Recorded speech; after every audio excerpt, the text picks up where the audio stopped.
You know, they say you just can't put a price on a mother's love.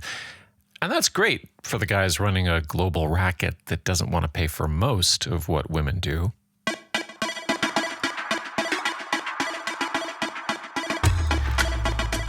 I'm Matthew Remski. That was an anti-fascist dad joke. Welcome to episode 11, The Communism of Love with Richard Gilman-Opalsky. So I don't accept this idea of love as a private power that is also a commodity. And so I insist instead on love as an activity, as an active relation, not a thing. So that's coming up. But first, it's like, I don't know how you can go out and protest the structure of the entire economic system if you can't keep your room organized. Yes, that's the appeal to housekeeping from friend of the pod, Jordan Peterson. You can find me on Blue Sky and Instagram under my name, and at YouTube as Anti-Fascist Dad. Also on TikTok under that same handle, where I try to post mini essays a number of times a week. Our Patreon is at Anti-Fascist Dad Podcast, and if you go there right after listening to this episode, you will hear the second half of my interview with Richard, and you'll be able to catch up there. It's already up. And lastly, in the show notes, you will see a pre-order link for the book that this podcast is based on and supporting. It's called Anti-Fascist Dad: Urgent Conversations with Young People in Chaotic Times. It drops on April 26th, 2026.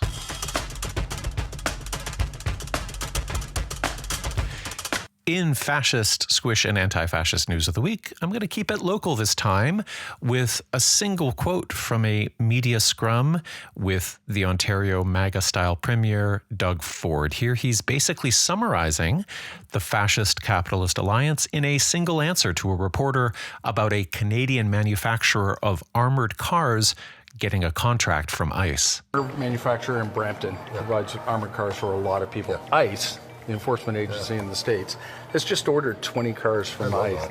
That's fantastic. I've been through that plant. They make great military vehicles, and now we need the federal government to start ordering some as well off them. And maybe they are, I'm not too sure. Don't you see it's ironic with the tariffs? I know it's ironic, but that's all right. We'll take orders anywhere in the world, and thank goodness that the Americans are ordering it off us. They're a great operation there. And maybe you should go and pay it a visit and see all these great employees building armored vehicles. I don't know if you can hear it, but if you watch the video, there's a little bit of a smirk there. It's almost as if he's like nodding and winking and nudging his business buddies as he's speaking to the press out of the other side of his mouth. There's a style of fascist comms strategy in Canadian right-wing politics that comes straight out of hockey culture, where the whole vibe is skating around with a puffed out chest and a stony face, almost looking for a fight. Ford takes this question as though he's the bully who just knocked someone down and now he's getting a dirty look. And his answer is, oh yeah? What are you going to do about it? So yes, ICE has contracted 20 Senator armored vehicles for $10 million from the Rochelle Company facility in Brampton. This is just west of Toronto, where I live. And Brampton is kind of like a specialty auto manufacturing hub. ICE placed the rush order on the grounds that Rochelle alone could meet its technical and delivery requirements, and that might have something to do with the fact that none of its 4 plants globally are unionized. I don't know. But the contract was signed in late November with a 30-day due date, which is just a blindingly fast turnaround on an order like this. So Rochelle was founded by Soviet-born, Israel-raised Roman Shimonov, who spent 15 years in the IDF, after which he got into the business of selling encryption services to defense clients, including the Israeli military. His new company's business has exploded with orders from Ukraine, as well as contracts with Department of Homeland Security, Department of State, Customs and Border Patrol, as well as policing units in Brazil, Bosnia, Herzegovina, Costa Rica, and Moldova. The Canadian Defense Review has named Shimonov Canada's Defense Executive of the Year for 2025. Now, what does Shimonov have to say about the contract? We don't sell to ICE. he told the Globe and Mail, we sell to the U.S. government. But then he also wondered aloud, why don't they report on companies that sell socks to the U.S. government? And it's a frivolous and insulting answer because we know that ICE sole sourced the vehicles from the procurement documents. And I'm sure Shimonov knows that socks don't violate human rights. You can't use socks to separate families. You can't use socks to conduct illegal deportations. No sock can run a squalid detention facility. Now, Rochelle and Shimonov are by no means alone among Canadian companies providing arms to fascist governments. Canadian firms, contrary to government assurances that military exports to Israel following October the 7th would stop, exported over 30 million Canadian dollars in military goods to Israel in 2023 and almost 19 million in 2024.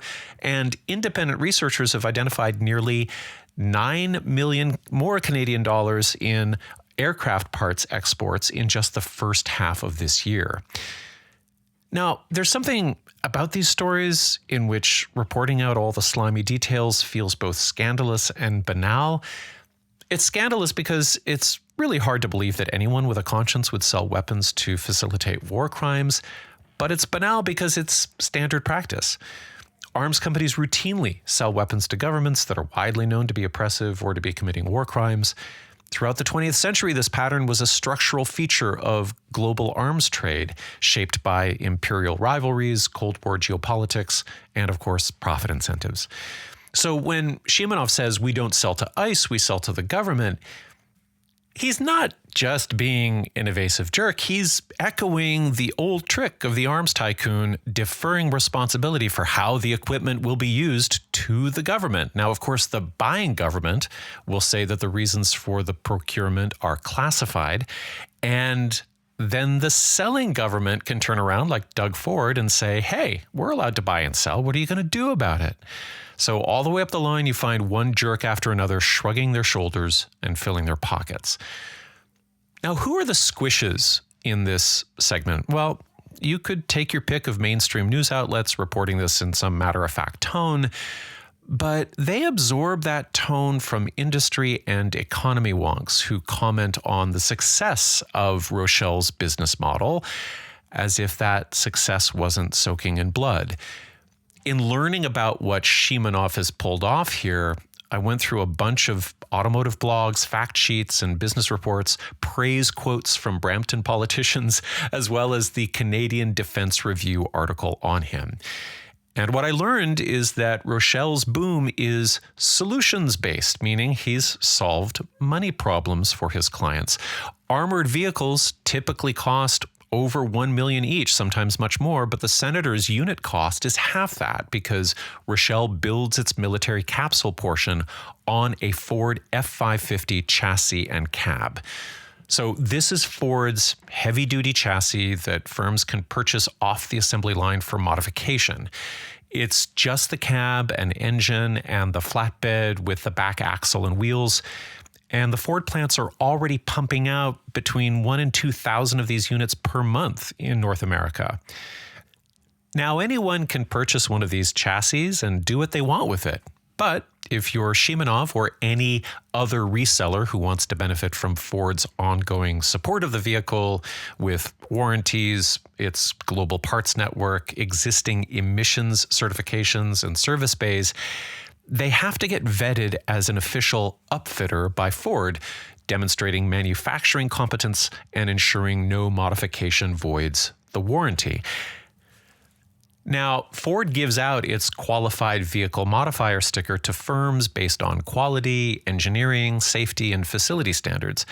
But you know what they explicitly don't check? End use. What will the truck be used for?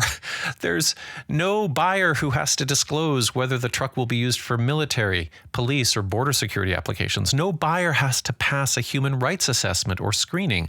So behind Shimonov shrugging his shoulders is the entire Ford family, giant size, shrugging their giant shoulders. It's none of their business how Kristi Noem wants to use these trucks. And this is standard practice as well, because all that human rights stuff falls to the government. So you can be assured that our feds are looking carefully at this contract, right? Under the Export and Import Permits Act, that should make everyone feel good about things because the act mandates a human rights risk assessment and a review of the sale against Canada's obligations under the Arms Trade Treaty. But, oh no, Canada has a long-standing U.S. exemption under the EIPA because we're such good neighbors and trading partners, which means that many military and dual-use goods exported to the United States do not require individual permits. But not to fear. Here is Defense Minister Anita Anand on December the 3rd. The government is not involved in the transaction. We have not received any questions or permit requests regarding this transaction. And I will continue to reiterate that Canada and the United States have a strong bilateral relationship with an open line of communication in which, if necessary, I will raise the issues with Secretary Rubio. So the dog ate my homework, but we are committed to the process and the ideal of homework, and we hope to have a good dialogue about homework going forward. Remember that this is about a week into Rochelle's 30-day timeline for filling this order, which again is lightning fast. And this tells me that they absolutely expect approval and that where it matters most, there is no moral daylight between the economic objectives of the government and the profit-seeking of the firms working under that government. And with this one, there's a hidden benefit as well, as far as the government is concerned, which is that a deal like the one between Rochelle and ICE displays the potential for rapid militarization of civilian supply chains. Government and arms companies become indistinguishable, and that's why you'll find statements from all levels of government that sound like this one from Patrick Brown, the mayor of Brampton. Quote, "We are thrilled to welcome Rochelle to the city of Brampton. This $65 million investment marks a significant milestone in our city's economic development and demonstrates the momentum here in Brampton. Our city's strategic location, diverse talent pool, and vibrant business community make it the best place to invest. This collaboration reinforces our commitment to fostering growth, innovation, and prosperity in our city. Thanks to Rochelle for choosing Brampton as the home for their new production facility," unquote. Now, in anti-fascist news this week, I want to shout out NDP MP Jenny Kwan from Vancouver East, who's not ignoring the end-use question, as Patrick Brown is. Back in September, Kwan tabled a private member's bill called C-233 to remove the U.S. exemption and clamp down on export end uses. We can no longer turn a blind eye to the back door by which Canadian arms are ending up in the wrong hands halfway around the world, contributing to gross violations of human rights and ongoing complicity of war crimes. Now, for listeners unfamiliar with parliamentary order, a private member's bill is private because it's brought to the table by a member of a party that is not part of the ruling majority. It's basically the MP acting as a private citizen to put forward a law that cannot pass, but that opens the subject up for debate, which will unfortunately move far slower than the military business cycle, but it's something.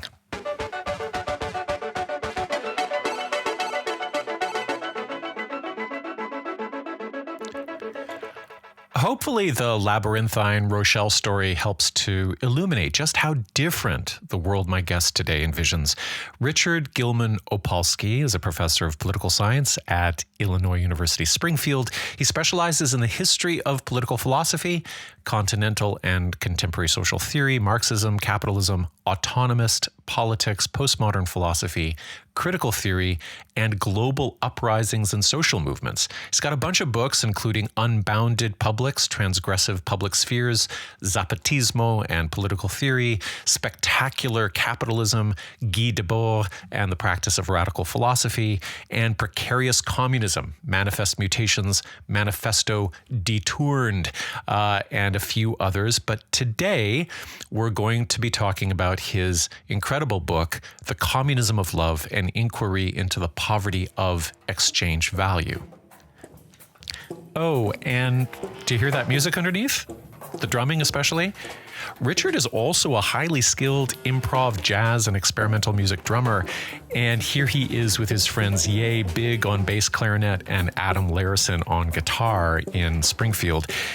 He's been playing drums since his parents bought him an Animal from the Muppet Show Kids drum kit when he was 8.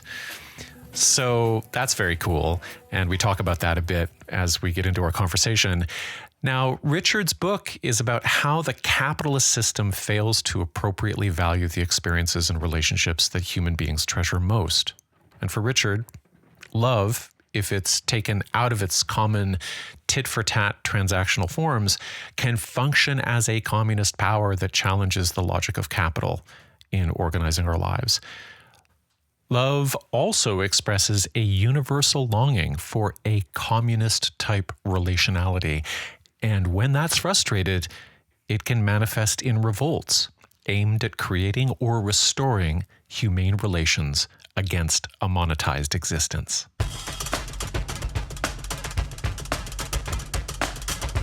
Hello, Richard. Welcome to Antifascist Dad. Hello, Matthew. Thank you for having me. It's a real pleasure. I think you're probably an anti-fascist dad too, so I think we'll find a lot to, confer about. I didn't realize, this is my first question, until I read your book, that I didn't really have a definition for love, which is very strange, actually, for a concept that I think we think about or we feel our way into or we use as a term, throwing it around quite a bit, in various contexts. It's very strange that I didn't really consider the definition of love. And so I wanted to ask, why do you think this is a big hole in the culture? Yeah, well, I think that love is one of many concepts that people don't bother to define because they are repeating a given definition. So there are other words like that, words like freedom, right, democracy. People talk about those are in constant circulation. People use those words all of the time without bothering to think that they might have to define them. So, that was a point that Isaiah Berlin made a long time ago in his famous essay about liberty, is that you have to stop and think what you mean. If you ask somebody what they mean by words like freedom or democracy, you'll find that it's not so easy. They've been using them all their lives, but they don't quite know how to think about them. And I think love is a word that has a word and an idea that has also a given meaning. It's something that is derived from the context in which it circulates, right? So when people talk about love, they're giving it a meaning, and I think it's not a very good one. And so it like other important concepts in our lives, it requires interrogation. It requires definition. There's a very fancy concept that I sort of remember from my college days, and I think it comes from Derrida or somebody like that who described terms like this. They said these are transcendent signifiers, and they are words that we don't ask questions about. But he added something to it, I think, which was that when you don't add your sort of definition, when you don't really know what you're saying, the word can actually, it can take on a kind of aggression with regard to, forcing a meaning. Like if everybody assumes that they know what freedom means, then, the ICE agent and, the protester will both be using it. And there won't be very much, there won't be any harmony there. Yeah, I mean, I think this is a very important point, and it just so happens that I was a student of the late Jacques Derrida. No. Yeah, at the New School in New York when I was a graduate student, and he was there as a visiting professor.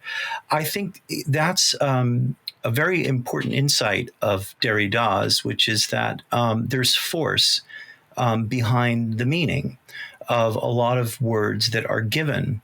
You don't necessarily discern the force, but in the way that words are established with very specific meanings, there is a force. There are interests behind it, and that's part of the reason why Derrida insisted on deconstructing the meaning of text. And he was very focused on words and ideas. But love, is the force that establishes the given meaning of the word love is problematic because it's rendered a kind of private affair, that the meaning of love is shrunk down to something that is the private property of families or lovers. And often, too, with love, in my research, I found that it's treated as a commodity, that it's something everybody wants. And then the question is, how do we get it? And if you give love, you may get it in return. And this commodification of love, and I would say privatization of love, is actually not some natural thing having to do with love in the world. Behind that meaning is force. Okay, well, I think this gets us to I'm going to ask for a 50-word, let's say high school level answer for your idea of the communism of love. Okay, well, I'm going to not count my words. Okay, I won't either. I will, and maybe I have a high idea of what a high schooler is capable of, but I'll be as short as possible. So I don't accept this idea of love as a private power that is also a commodity. And so I insist instead on love as an activity, as an active relation, not a thing. Right. So it's an active relationship, not a thing. And it's not a terribly original insight. It's not something I can claim. Erich Fromm wrote extensively about love as an activity. For example, great sort of Marxist critical theorist and psychoanalytic theorist. And so if love is an active relation, then what kind of relationship is it? And so often in my work, I talk about how, if you have a friend and you say you love your friend and you come to your friend in a time of need and you say, I'm going through something awful and I desperately need you, friend. And your friend says, of course, Matthew, I'm there for you 100%, but it's going to cost you $15 an hour. Right. That is exactly your friend telling you that they're not a real friend. I mean, if your friend charges $15 an hour for friendship, they're telling you that they're not your friend. So it's not an exchange relation. So love relations in friendship, in families, in society more broadly, it is not an exchange relation. It's an active relationship that doesn't follow the logic of capitalist relationality. Capitalist relationality is exchange relation. You can get lots of things in our societies in exchange for labor, in exchange for money. It's a web of exchange relationality. I don't tell my fifth grade son that he can have food and shelter in exchange for labor, and that's because I love him. Right. All right. And so a love relation is opposed in a very fundamental way to the logic of capitalist exchange relations. So in our active love relations, I find what I call a little experience of communism. Right. And so that's the communism of love in the shortest way I can give it. Okay. So it's not 50 words, but it was very concise. Thank you. And I think that what I want to pull out is something fundamental about love as something that can't be commodified ultimately, because I guess the way I look at it is, when you are in a loving relationship, there's no keeping of accounts. Like, you can't actually assess or measure or evaluate. I mean, it's all priceless. So is that at the heart of this problem of love being seen as something that you could exchange, and that means that it's not really love? Absolutely. I mean, the fastest road to resentment in human relationality is a spreadsheet. Yeah. I mean, if you try to quantify, human relationality and reduce it to measurable units. I always do the dishes. I always make the dinners. If you reduce human relationality to quantifiable units that we give and get in exchange, then it's not just a fast road to resentment. It's entirely an uncritical acceptance of the capitalist logic of quantification. Right. And what we're seeing in our societies, and we've been seeing it for a very long time, is the abandonment of qualitative assessment of everything. Everything is reduced to quantifiable, commodified units. And love does resist that. It is not compatible with that kind of a forcible reduction to measured units on a spreadsheet. But we nonetheless often try because we accept a given understanding of love, which needs to be challenged and overturned ultimately. There is, I don't want to use the word economy, but there is a sphere of love that I think is subconsciously acknowledged by capitalist systems in the sense that it must be ignored. And here I'm thinking about the unpaid labor of, the domestic environment, the unpaid labor of women, where if you acknowledge that actually the nonstop caregiving of parenting work and homework should actually be valued or remunerated in some way, then everything about capitalism has to change. And so there is an acknowledgement, I think, that unpaid labor is running the world in some way, and that is a kind of expression of human love, but it must not be acknowledged. It has to be sidelined. And I'm wondering if that's sort of essential to the way we're actually organizing things in capitalism. It's absolutely essential to the way that we organize capitalist society, to the organizational logic of capitalism. What you were just talking about, Matthew, has been very well explored by Marxist feminists, particularly from the Italian tradition. If you look at writers like Silvia Federici or Leopoldina Fortunati, they've talked about, Fortunati specifically has talked about what she calls the secret workshop. And this entire history, Federici has written about this as well, this very long history of unpaid labor, which enables the whole production process, which enables the whole political economy of capitalist societies. Yeah.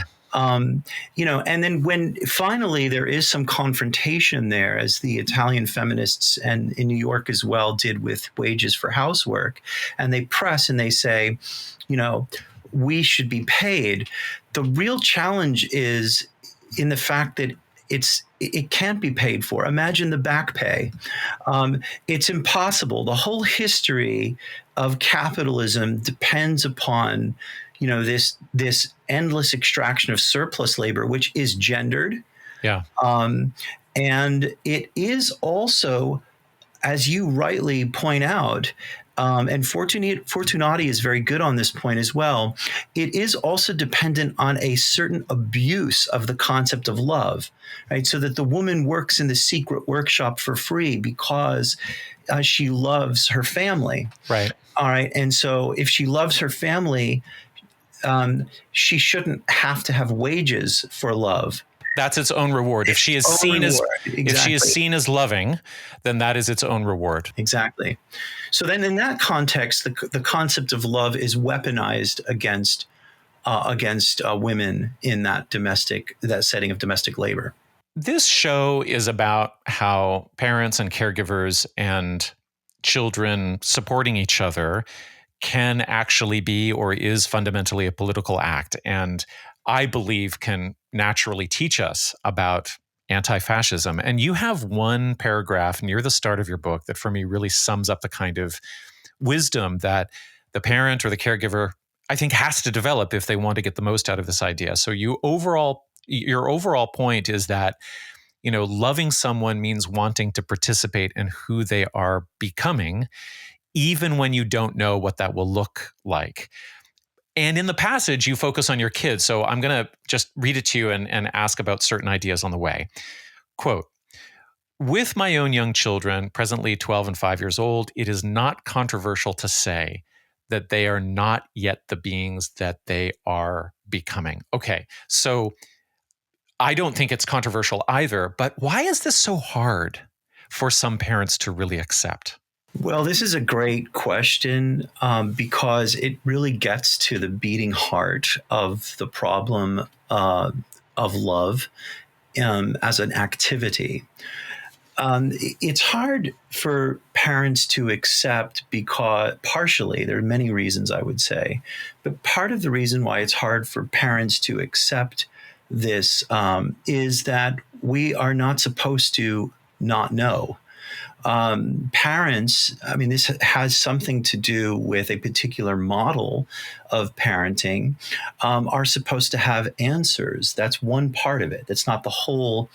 That's not the whole answer, but I claim that there's a huge epistemological limit point for every parent in the activity of parenting. It's really hard to know what to do as a parent. And any parent who knows exactly what to do, I'm suspicious of such parents. Well, you can find them on Instagram telling other parents what to do. I'll tell you absolutely. that. And right. some of them write books. And I read some of those books before my firstborn son arrived. I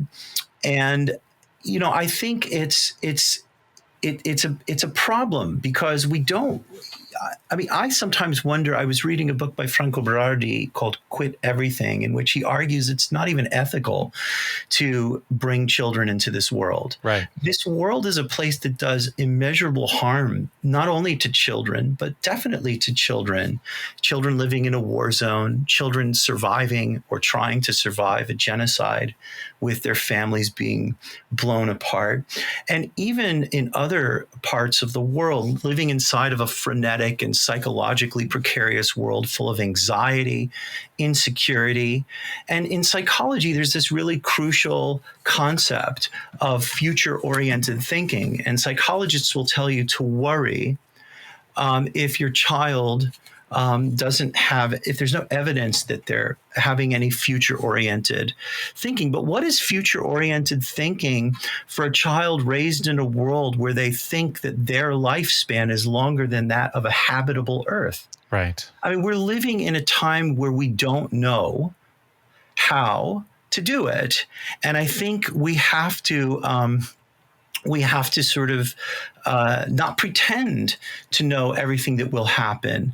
There are a lot of things. My older son was really into soccer, was great at it. We sold all that stuff at a garage sale, and we never saw it coming that my younger son would get into soccer, but he has. A son in many families becomes a daughter. Right. My older son has become a pretty impressive musician. And a child born into an evangelical household grows up and becomes an atheist. So the destinations are unknown in many ways. And then the question becomes, so what is love's role if we cannot know?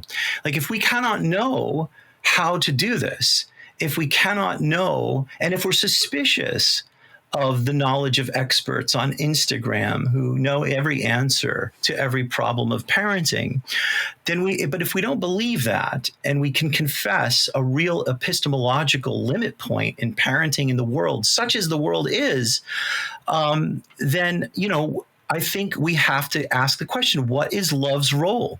For me, it seems quite clear that when you love someone, you have to try to actively participate in their becoming what they are not yet. And I got that concept, the not yet, from Emmanuel Levinas, who writes about, possibilities on the horizon.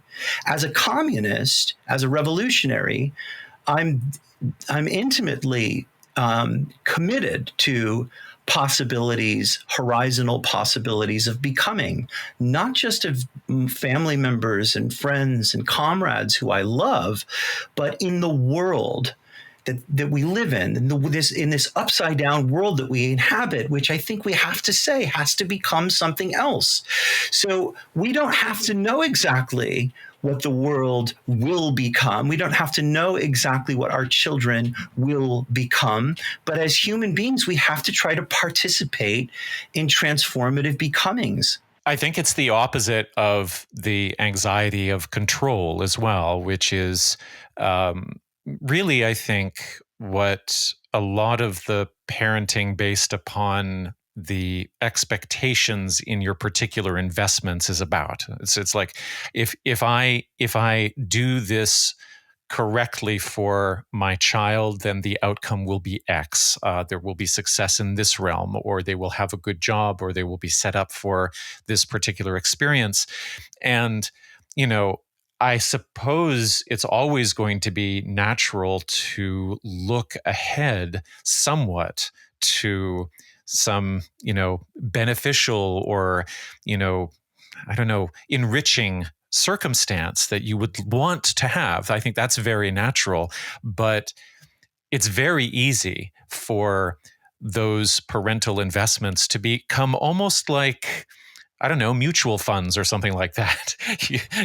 Some sort of economic, some sort of, best guess that you can make on the marketplace of your family life. Yes, I completely agree with this, that we have to move away from thinking about human beings as a financial investment or modeled after one.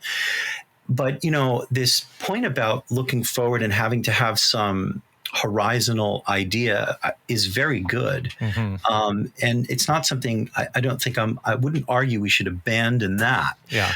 We have to use our imaginations. We have to think about what is desirable and possible in politics and life. We have to have some things to aim towards. And I think that many parents struggling with that epistemological challenge of knowledge, of not knowing, they then go and grab the developmental maps. They reach for them. And can you blame them? Can you blame us? No. You want to know, where should my child be at 9? Where should my child be at 11? Many families, this is part of the problem of capitalism, they only know their own. And so it's natural to say, show me the map. How many friends should a child have in 4th grade? How good should they be at this? How proficient in math? How good in conversation? Oh, can I just pause you for a moment? Yes. I think you're pointing to the fact that in, let's say, the conventional nuclear family, there's sufficient isolation from other ways of being parents and children in the world that you don't have access to, multiple forms of developmental tracks, right? So yes. in the village, let's say, you might understand that so and so learned to read this way and so learned to read that way, and it happened at different times. And in the interim, they were doing different activities anyway. Yes. But in the absence of that, what you're saying is parents are going to turn to the stats. They're going to turn to the textbooks, and they're going to turn to the school curriculum, and they're going to say, well, I'm going to be worried if my child doesn't meet these, evidentiary-based benchmarks for when they should be reading whatever. That's what you're getting at? Exactly. And the feedback that we get from so many schools across the world it gives us comparative measures of development in different proficiencies, academic and otherwise. It's very common in the United States, increasingly now for some decades, to focus on SEL, social and emotional learning. So it's not just math and reading. Right. But the problem is if these maps don't necessarily work for neurodiverse children. These maps don't necessarily work in people for families situated in different ways, economically, geopolitically, right.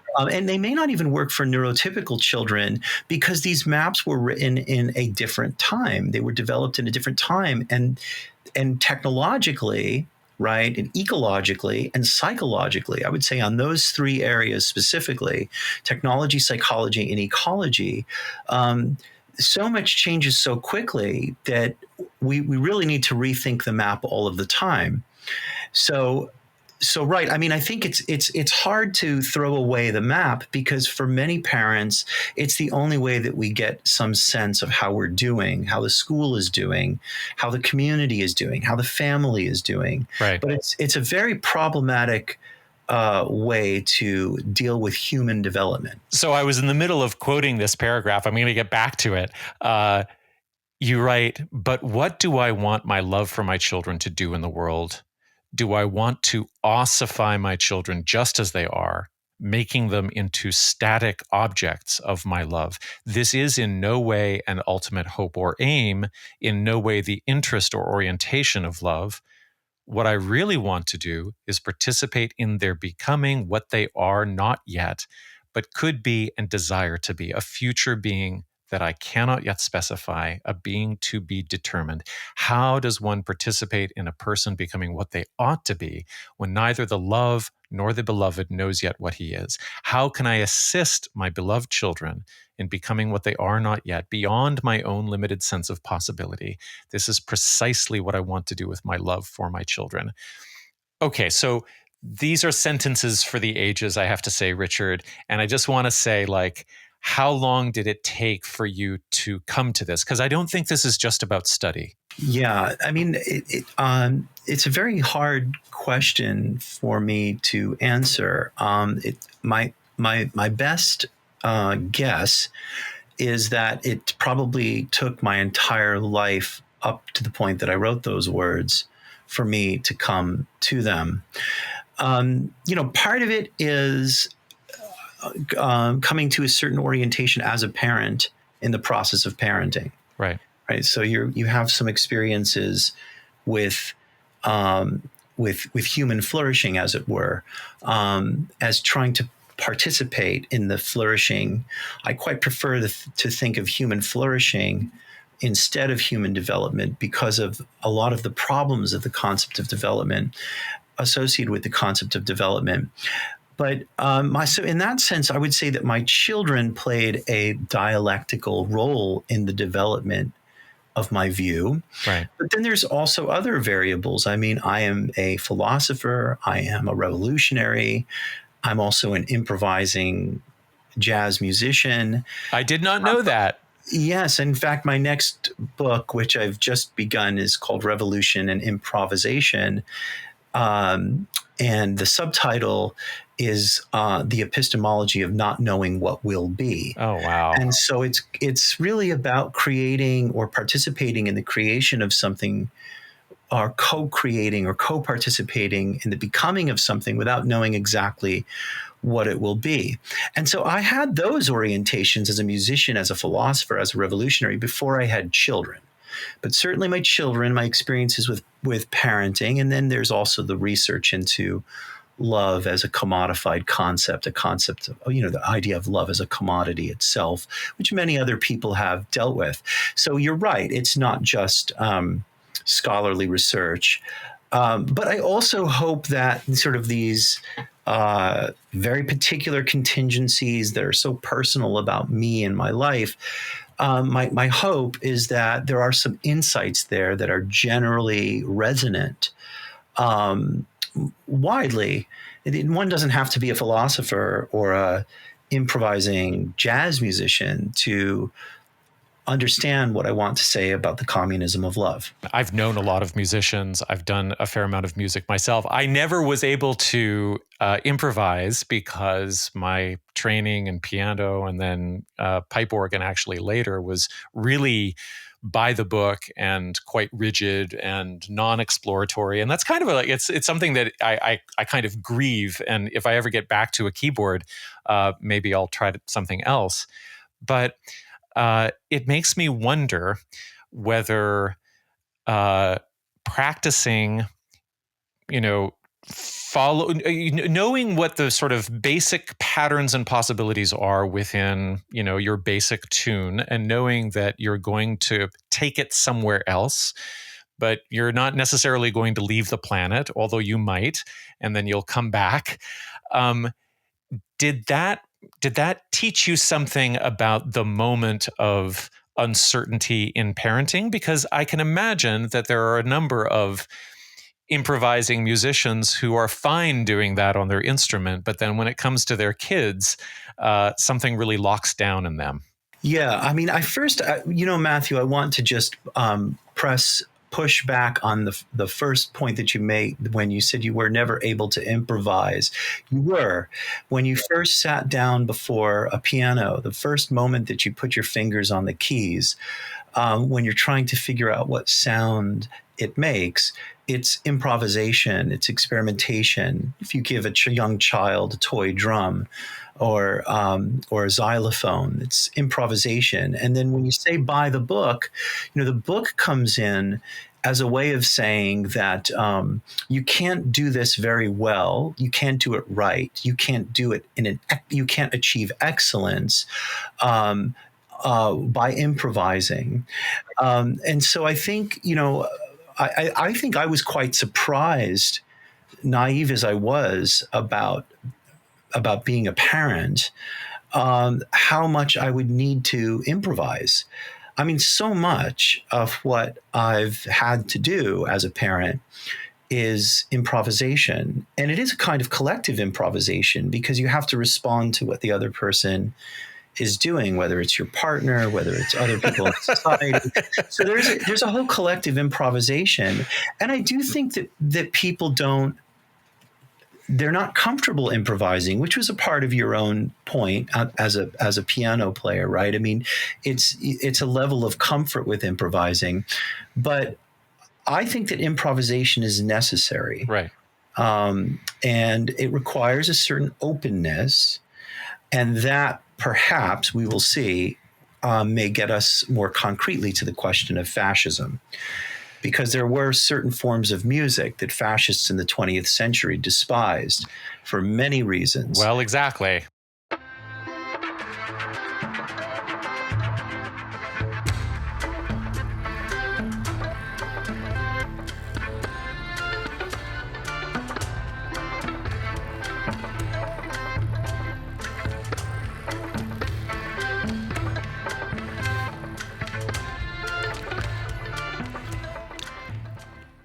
I loved that so much. I just can't do Antifascist Dad this week. My heart isn't in it.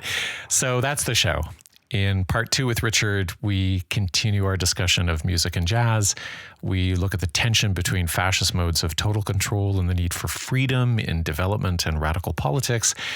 We talk about how the loving orientation of organic communism has to be deprivatized and extended beyond the family sphere to address broader social issues. And we also talk about how the best ideas often need to be smuggled in by teachers within highly controlled educational systems that resist, concepts of human flourishing. Next week, I've got a special Christmas solstice holiday time story for you all. Until then, take care of each other.